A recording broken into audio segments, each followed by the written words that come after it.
Shalom saudaraku yang kasih dalam Tuhan Yesus Kristus. Hari ini adalah hari Jumat Agung. Hari di mana Kristus telah menyelesaikan karya keselamatan di kayu salib untuk kita orang-orang yang berdosa. Hari ini kita akan berbicara tentang kematian Kristus merupakan fakta sejarah. Untuk itu, sebelum kita mendengar firman Tuhan, mari kita berdoa terlebih dahulu. Bapa yang baik, kami bersyukur ketika kami boleh mendengarkan kebenaran firman Tuhan di hari Jumat Agung ini, mengingatkan kami bahwa Engkau telah berkorban dan mati buat kami orang-orang berdosa. Untuk itu Tuhan, berikan kami pengertian akan kebenaran, dan kebenaran itu akan membebaskan serta memulihkan kami.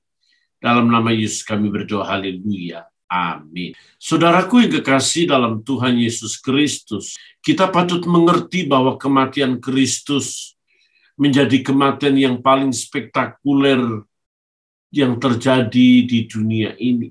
Tidak pernah ada orang yang mati dan memiliki peristiwa yang sungguh-sungguh dahsyat. Untuk itu, layaklah hari Jumat di mana Kristus mati menjadi Jumat yang sangat agung karena karya keselamatan telah selesai di atas kayu salib. Sebaliknya, iblis merasa menang, iblis merasa berhasil membunuh anak manusia itu. Namun harus dipahami dan diakui, iblis tidak tahu bahwa anak manusia Yesus Kristus yang dia bantai seperti anak domba telah menyelamatkan semua orang yang percaya.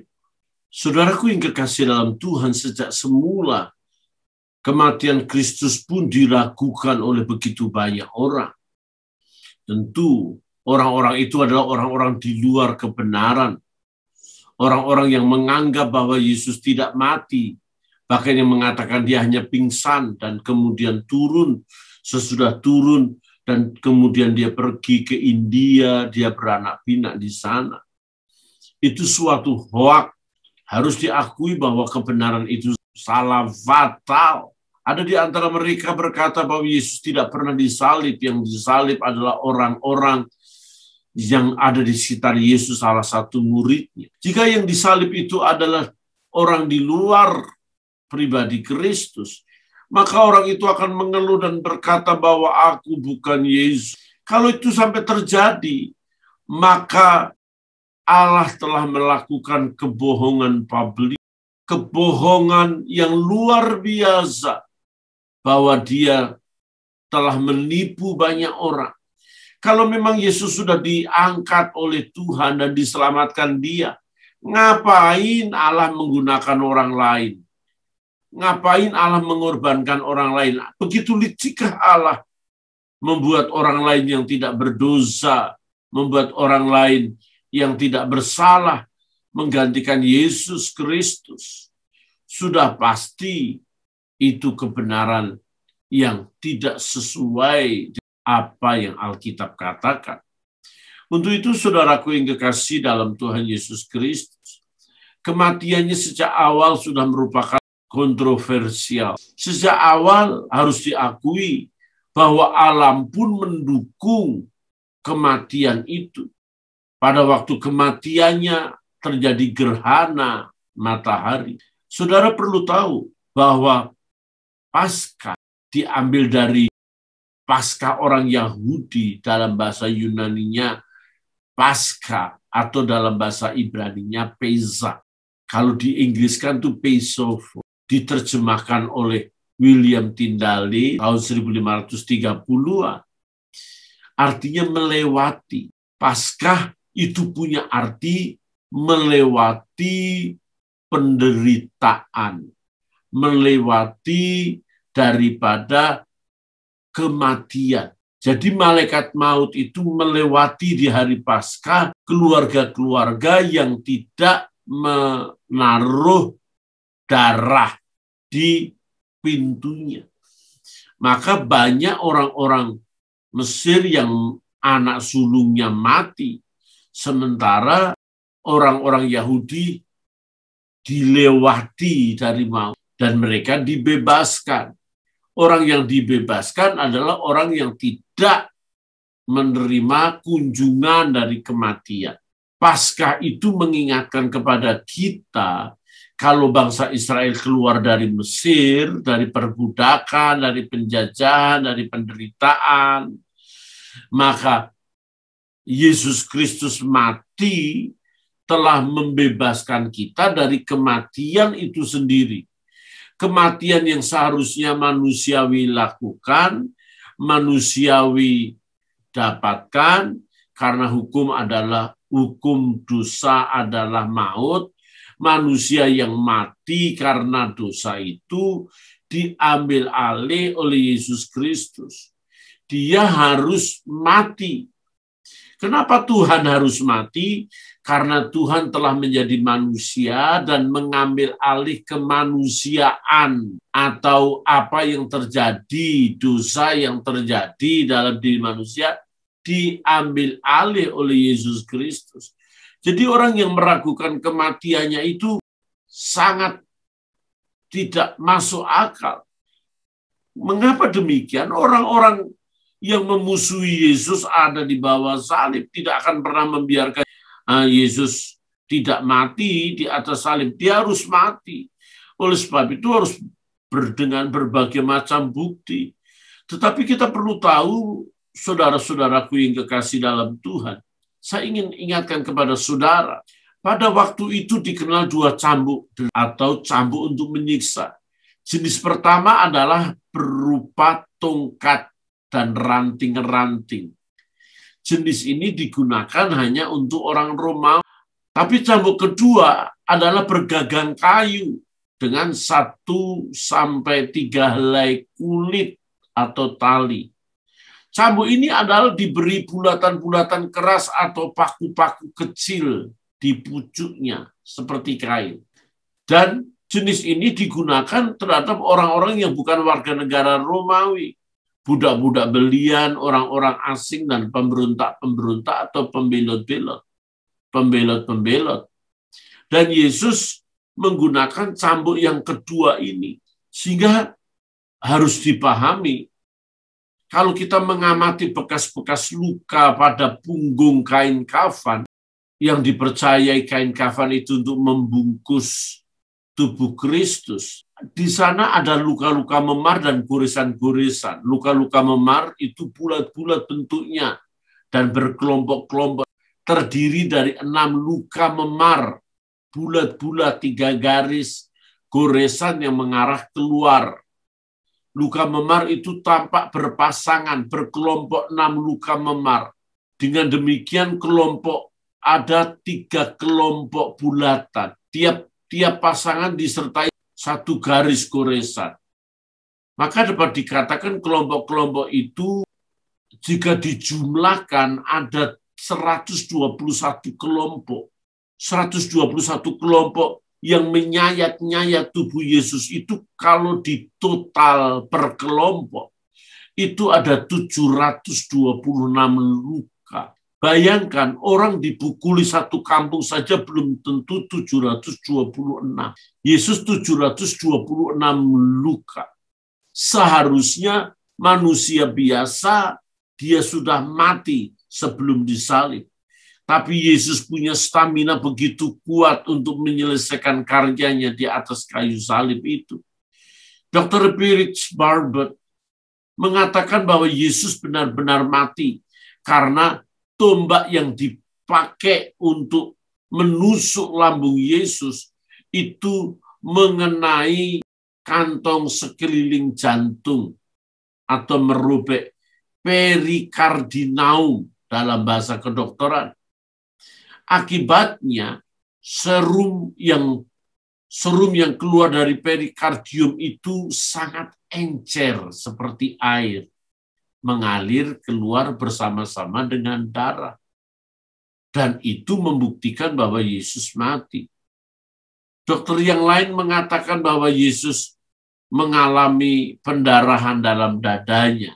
hidrohematorak, pendarahan di dalam dadanya itu karena siksaan-siksaan yang begitu berat. Terjadi pendarahan di dada, menumpuk cairan atau serum di dalam rongga pleura, selaput paru-paru. Dapat terjadi akibat dari jantung yang tersumbat, dan itulah yang mengakibatkan kematian. Secara ilmu kedokteran tidak bisa disangkal Yesus pasti mati karena penderitaan yang luar biasa, 726. Dan saudara tahu ketika seseorang jalan di batu cadas itu, ketika dia jatuh, maka batu cadas itu seperti menggigit. Nggak usah terlalu keras, jatuh biasa saja pasti menyobek kulit. Penderitaan ini luar biasa di dalam diri Yesus. Secara medis, Yesus pasti mati. Paskah dalam kalender kita berakar dari kata Yunani Paskah. Kalau diterjemahkan dalam bahasa Inggris, Pesach. Pada tahun 1530, William Tyndale menerjemahkan kata Pesach itu Passover dalam Keluaran pasal 12. Secara harafiah, kata Passover ini memiliki arti melewati. Secara khusus orang Yahudi memperingatinya sebagai pembebasan mereka dari perbudakan Mesir. Sebelumnya mereka mengadakan hari Paskah, di mana mereka melaburi pintu-pintu dengan darah anak domba. Dan siapapun keluarga yang menaruh darah di pintunya, mereka dilewati malaikat maut. Malaikat maut melewati setiap lorong-lorong, setiap tempat-tempat, dan di mana tidak ada basuhan darah, di sana mereka mengalami kematian.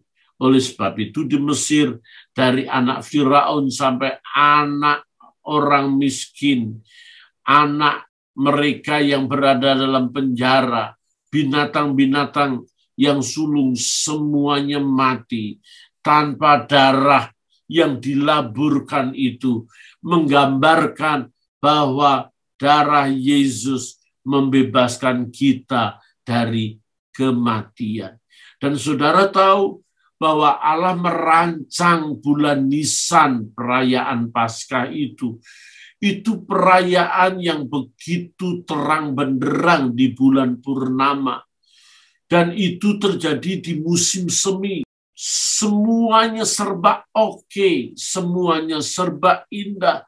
Dari cuaca, dari musim yang ada, tidak terlalu panas, juga tidak terlalu dingin, namanya juga musim semi. Musim yang begitu indah antara Maret sampai April. Saudara tahu, Desember itu masih dingin-dinginnya. Nanti Juli, Agustus itu panas-panasnya. Kalau panas itu bisa 48 derajat. Kalau dingin itu bisa 0 atau minus derajat. Dingin sekali. Tapi musim semi, musim di mana ada sukacita besar karena tumbuh-tumbuhan mulai berbunga dan berbuah, binatang-binatang beranak pinak. Tetapi ketika Yesus mati di hari Paskah itu, ada gelap gulita menutupi daerah di mana Kristus mati. Lalu seorang ateis, orang tidak percaya Yesus, dia menuliskan dalam tulisannya, terjadi kegelapan yang luar biasa saat penyaliban Yesus Kristus. Dia percaya bahwa itu adalah gerhana matahari. Tetapi Talus tidak tahu bahwa Alkitab memberitakan bahwa hari itu kegelapan terjadi. Alkitab mencatat dalam Matius 27 ayat 45, Markus 15 ayat 33, Lukas 23 ayat 44. Mulai dari jam 12 kegelapan meliputi seluruh daerah itu sampai jam 3. Talus seorang penulis sejarah Mediterania Timur tahun 52. Belum jauh 20 tahunan. Dia masih menyaksikan, dia tulis Walaupun Alkitab tidak butuh bukti dari luar, tapi secara geografis, alam menyambut kematiannya. Matahari gelap gulita, karena Yesus adalah matahari kehidupan. Yesus berkata dalam Yohanes 8:12 mengatakan, akulah terang dunia. Terang itu sungguh-sungguh dibayang-bayangi kegelapan. Orang-orang jahat, orang-orang yang merekayasa, yang memfitnah. Alkitab mencatat dengan jelas dalam Matius 26:59, imam-imam kepala malah seluruh mahkamah agama mencari kesaksian palsu terhadap Yesus supaya ia dihukum mati. Ranah orang-orang yang rohani, ranah para imam-imam, nabi-nabi, ranah pengajar-pengajar kebenaran, mencari kesaksian palsu untuk Yesus Kristus. Jadi terang itu dibayang-bayangi kegelapan, dan kegelapan merasa berhasil di Jumat itu membunuh terang, maka terang itu menjadi gelap gulita. Saudara, luar biasa. Kematian yang satu ini adalah kematian yang sangat spektakuler. Alam pun menyambut kematiannya. Dan itu tidak bisa disangkal realitas menjadi fakta sejarah. Ambil saja kelahirannya. Kelahirannya juga dahsyat.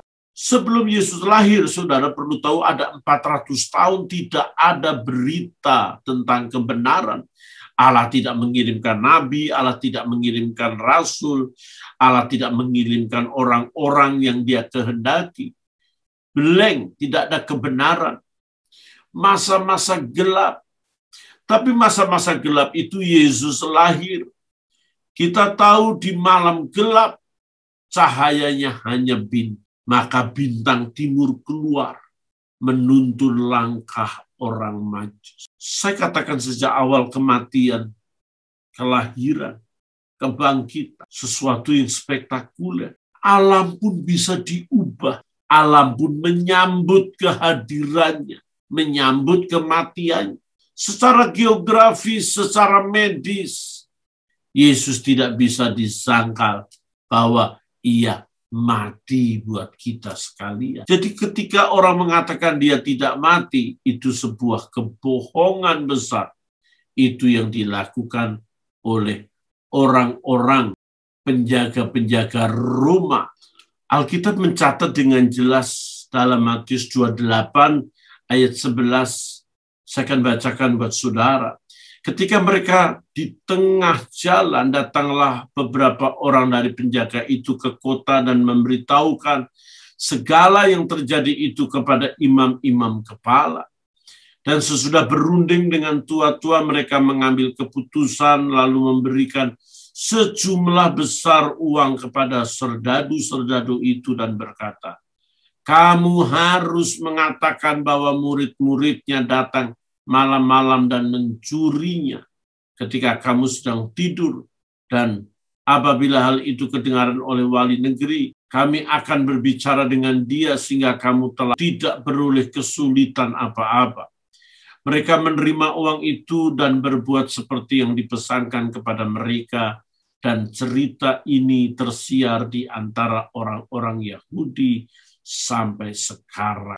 Saudaraku, sebuah kepalsuan, sebuah dusta, berita bohong yang diviralkan, hoak yang diviralkan menjadi sebuah kebenaran bahwa Kristus tidak mati, Kristus tidak bangkit. Dan saudaraku, kegelapan menutupi terang itu. Memang seolah-olah berhasil, tetapi itu akan mengalami sebuah kegagalan. Oleh sebab itu, Jumat yang biasa menjadi Jumat Kliwon, di mana setan, hantu, jin keluar malam-malam, malam Jumat atau Jumat Kliwon. Malam ini telah menjadi malam yang sungguh-sungguh agung, di mana Yesus Kristus dan karyanya sangat nyata buat kita sekalian.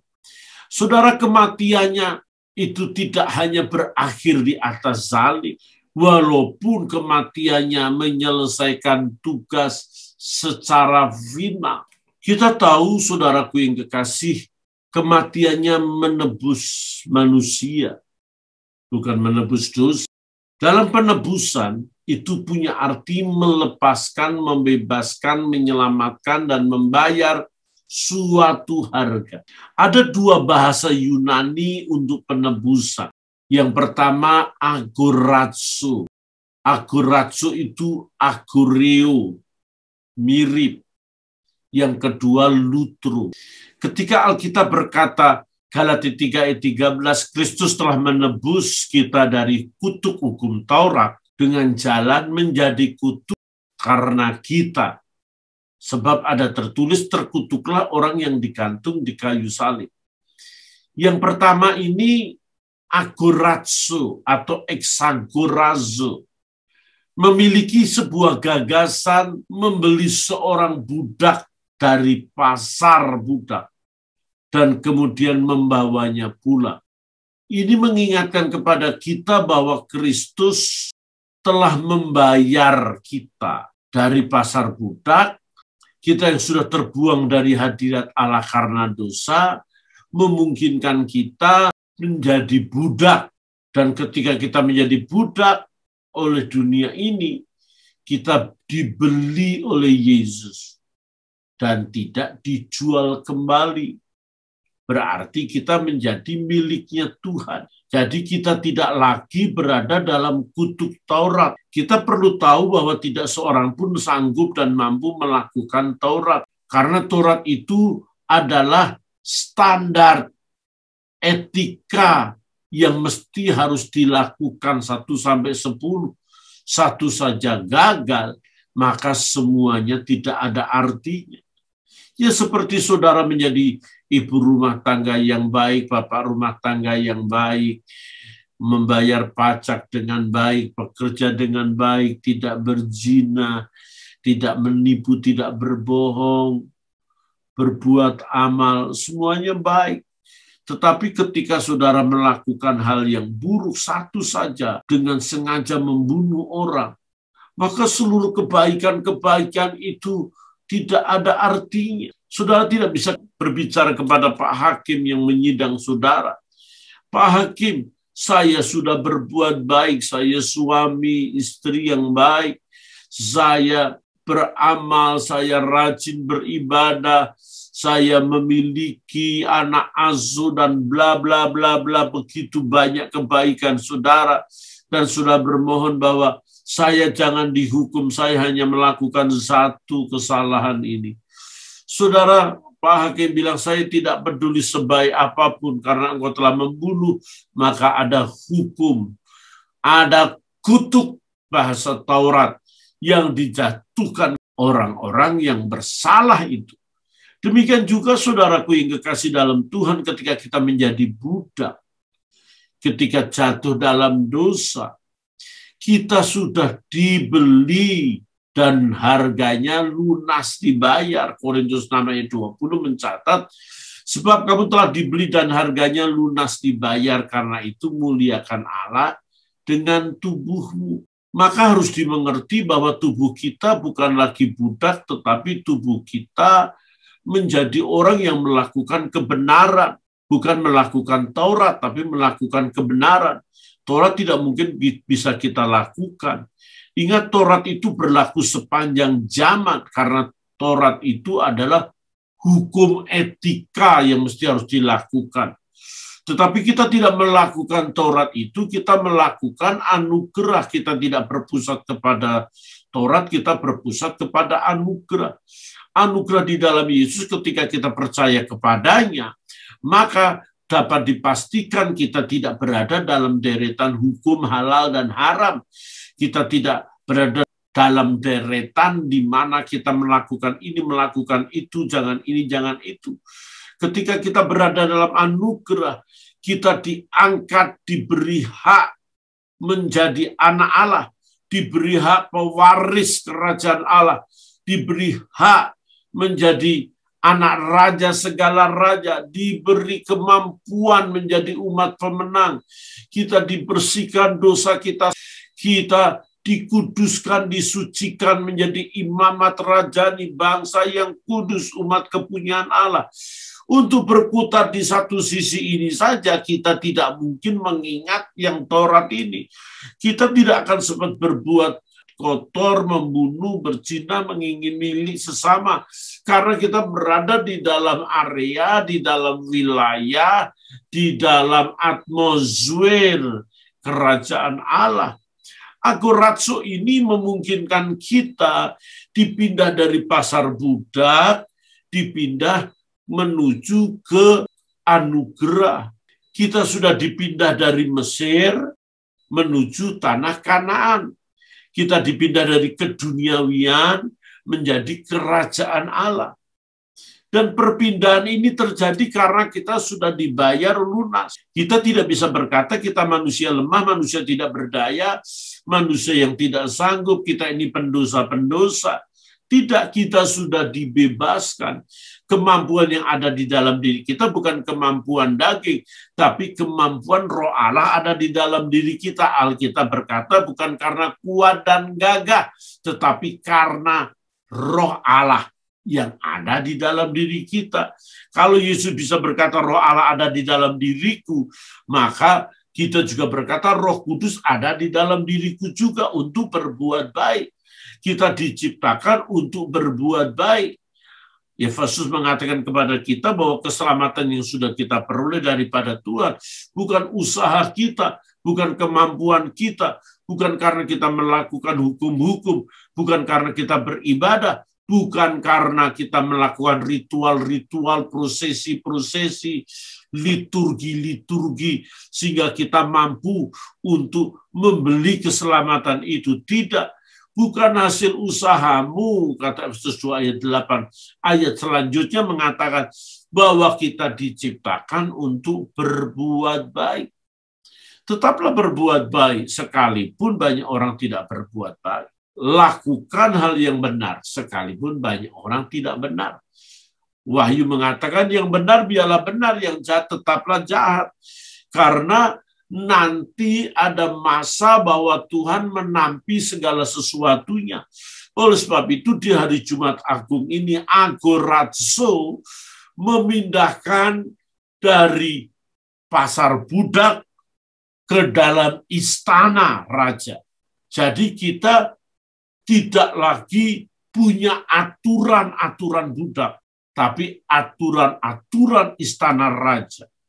Kita tidak lagi ditakdirkan, kita tidak lagi ketakutan halal dan haram, kita tidak lagi ketakutan jangan-jangan saya sudah melakukan kesalahan, jangan-jangan ada lebih banyak jahatnya dari baiknya, sehingga saya terbuang di neraka.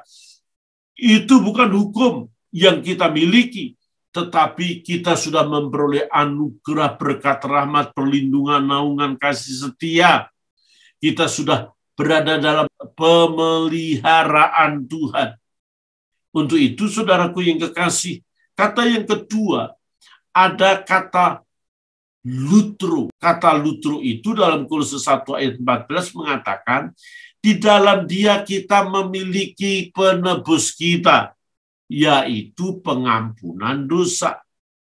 Penebusan itu apolutrosis, lutro, yang memiliki arti menyelamatkan dan membebaskan. Saudaraku yang kekasih, harus dipahami, lutro ini juga memiliki arti kita dibeli dari pasar budak dan kita diubah identitas kita. Identitas bukan budak, menjadi keluarga Allah. Kita menjadi orang yang dibebaskan.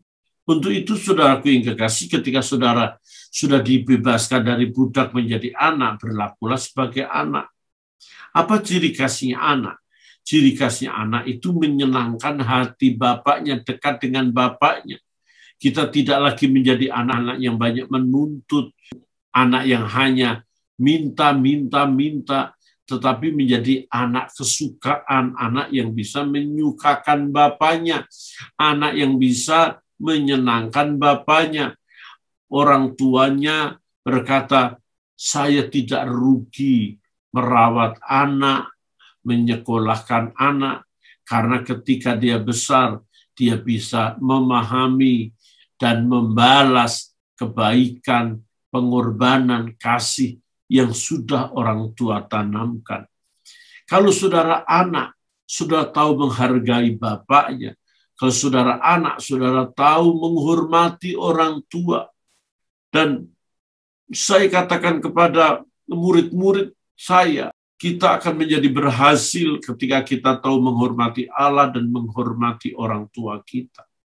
Kalau kita menghormati Allah, kita akan berlaku sebagai anak-anak Allah. Anak Allah itu standarnya dipimpin oleh Roh Allah, Roma 8 ayat 14. Dan standar itu penting buat kita. Kalau kita di luar kehidupan yang dipimpin oleh Roh Allah, dipimpin oleh daging, dipimpin oleh pola pikir, dipimpin oleh hal-hal duniawi, kita di luar standarnya Tuhan. Banyak anak-anak Tuhan tidak dipimpin oleh Roh Tuhan, dipimpin oleh emosinya sendiri.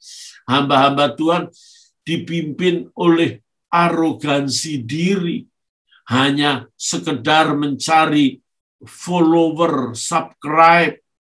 Dia rela menjelek-jelekan pendeta lain, menyesat-nyesatkan pendeta lain, membuat dirinya seolah-olah menjadi orang yang paling pinter, paling baik, dokternya paling hebat. Yang model seperti ini sudah pasti yang pertama, dia kurang kerjaan, ngurusin orang lain. Dia iri, kebesaran orang lain tidak dia peroleh. Atau mungkin dia tidak bisa mencari kehidupan. Di dalam Tuhan itu, di gereja dan pelayanan itu tidak mencari hidup, tapi memberi hidup. Harus berkorban, tidak makan korban. Model-model seperti ini adalah model-model orang Farisi, Saduki, ahli Taurat. Akhirnya berkhianat, membunuh Yesus. Ada begitu banyak orang-orang berkhianat di gereja.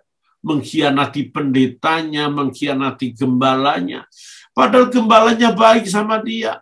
Memikirkan sekolahnya, memikirkan bagaimana kontrakannya, memikirkan bagaimana dia bisa hidup benar, dikuduskan, diberkati. Tetapi dia tidak tahu menghormati bapaknya, menjadi pengkhianat bapaknya. Kalau bapak jasmani aja dia khianati, dia lawan, bapak rohani dia lawan. Yang model begini diragukan masuk surga. Karena apa? Karena yang kelihatan saja dia tidak hormat. Kita tidak menjustifikasi seorang masuk surga atau neraka sebaiknya. Tetapi yang pasti kalau dia memberontak di mana-mana seperti orang Farisi dan Saduki, Alkitab berkata bahwa jika hidup keagamaanmu tidak lebih benar dan tidak benar dari ahli-ahli Taurat dan orang-orang Farisi, engkau tidak masuk kerajaan surga. Itu klaim Yesus. Apa yang dilakukan oleh orang Farisi, Saduki, imam besar, ahli-ahli Taurat?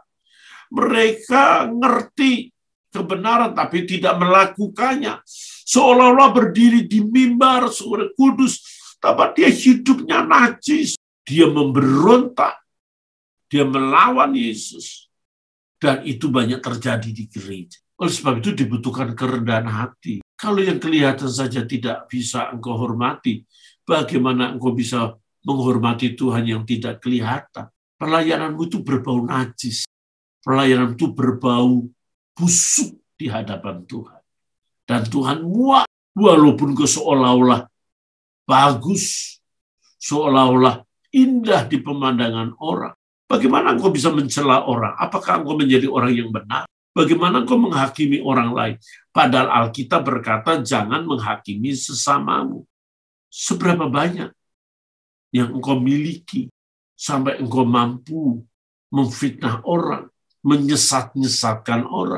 Seberapa kesucianmu sih sampai engkau mampu memfitnah orang, menjadi orang-orang berdosa dan tidak masuk surga. Saudaraku yang kekasih, kalau engkau sudah dibebaskan dari budak oleh kematian Kristus, engkau menjadi orang yang setingkat dengan Allah sendiri, dikembalikan dengan imago Dei Demustelem, segambar dan serupa Allah, maka berlakulah jabatan apa yang saudara miliki. Kalau kau diberi kepercayaan hamba Tuhan, hamba itu daulos itu jongos itu tidak mungkin ada yang menyombongkan diri. Tetap rendah hatilah, menganggap yang lain lebih utama, bukan menganggap orang lain lebih sesat dari saudara. Kata Lutero ini memungkinkan kita memahami anugerah besar yang Allah berikan kepada kita. Saya tidak peduli saudara doktor atau profesor, tidak peduli saudara ahli teologi, apologet. Di otak saudara penuh ayat-ayat. Tapi kalau hal itu tidak mendekatkan diri saudara kepada Tuhan, tidak menjadikan engkau rendah hati, engkau hanya memfitnah, engkau tidak bedanya dengan ahli Taurat, orang Farisi, Saduki, yang diklaim orang model-model seperti ini tidak memiliki kerajaan Allah. Oleh sebab itu jangan pernah menjadi pengkhianat buat sesama. Engkau dipanggil seperti Yusuf, bukan seperti Yudas. Yusuf menolong saudara-saudaranya, membantu begitu banyak orang. Tetapi Yudas, dia ingin cari keuntungan dekat dengan Yesus. Tidak beda dengan saudara mencari keuntungan, mencari ini. Doakan supaya saya punya subscribe 1 juta. Maksudnya supaya saudara menjadi famous, terkenal, viral. Tahukah Alkitab berkata, biarlah Tuhan semakin bertambah-tambah, Yesus semakin bertambah-tambah, aku semakin berkurang-kurang.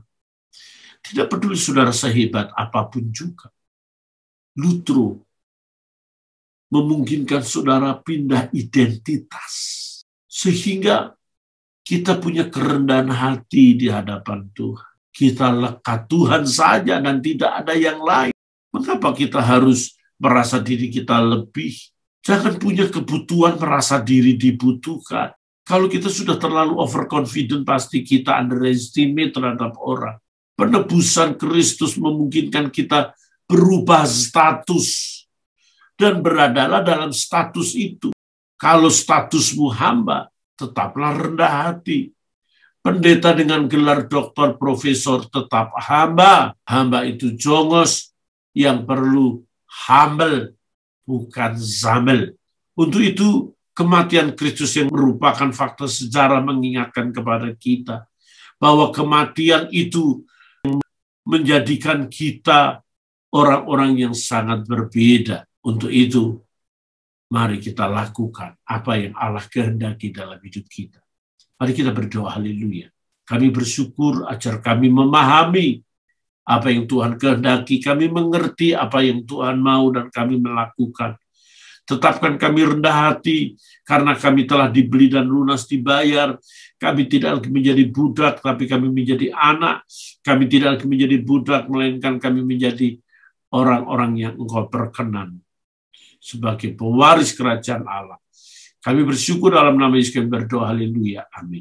Terima kasih saudara telah mendengar kebenaran firman Tuhan ini. Bila firman Tuhan ini berikan kekuatan buat setiap saudara, saya bersuka ketika saudara like, subscribe, dan bunyikan lonceng, dan kami akan kirimkan kebenaran-kebenaran untuk membangun kehidupan rohani saudara. Tuhan memberkati, haleluya, amin.